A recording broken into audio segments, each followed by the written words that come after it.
Here's frame 8. Frame 8 has two different parts to it, neither one of them related to each other. We'll start first with the vertex and axis of symmetry.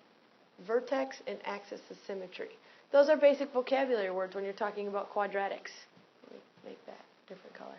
When you're talking about quadratics, all parabolas have a vertex, all parabolas have an axis of symmetry. No matter what, every parabola has a vertex, has an axis of symmetry. You have to know the vocabulary. Vocabulary, a vertex is the point, in this case, at the bottom of the parabola where it changes direction. If it's upside down, it'll be at the top of the parabola. This is a point on the graph. A point gets written as a coordinate over 2, up or down, however far up or down it went, in this case, 0. There's your vertex.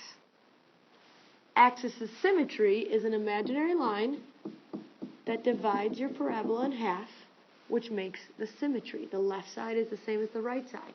Since it's a vertical line, you can't write y equals mx plus b because a vertical line doesn't have a slope. X equals 2. That axis will be in the exact same coordinate as your vertex. Let's try another one. We take a look at this one over here. Where is your vertex? Down here. In relation to the graph, it's over 3 and up 1.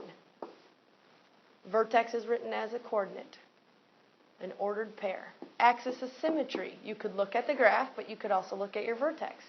The axis of symmetry, this imaginary line that either cuts it in half or you fold it in half, is at the exact same x equals 3.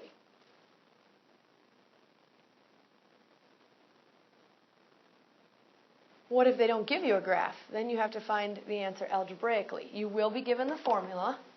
X equals the opposite of b over 2a. You just have to know how to use it. A is always in front of the x squared. B is always in front of the x. And C, if you need it, is the constant. What is the opposite of b? In this case, b is 12. So the opposite of b is negative 12. We need to double whatever a is. Double the a, you make it 4.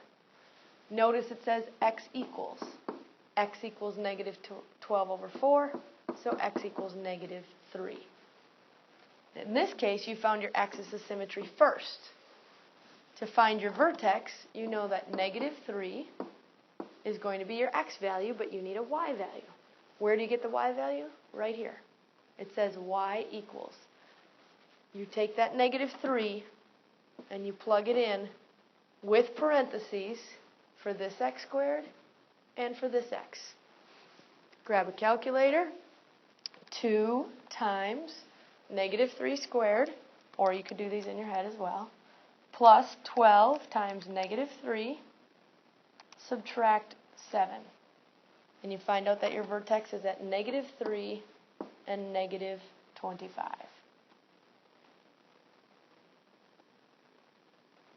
Vertex, axis of symmetry. Let's do one more just in case. Pay attention to the b. This time the b is negative. If we want the opposite of negative 2, that'll make it a positive 2. Over double whatever a is. In this case, the a is 1. 2 over 2 is 1. There's your axis of symmetry. X equals 1. Take that 1, plug it back in. 1 squared is 1. Subtract 2 times 1, which is 2. So 1 minus 2 minus 3 is negative 4. Vertex, axis of symmetry.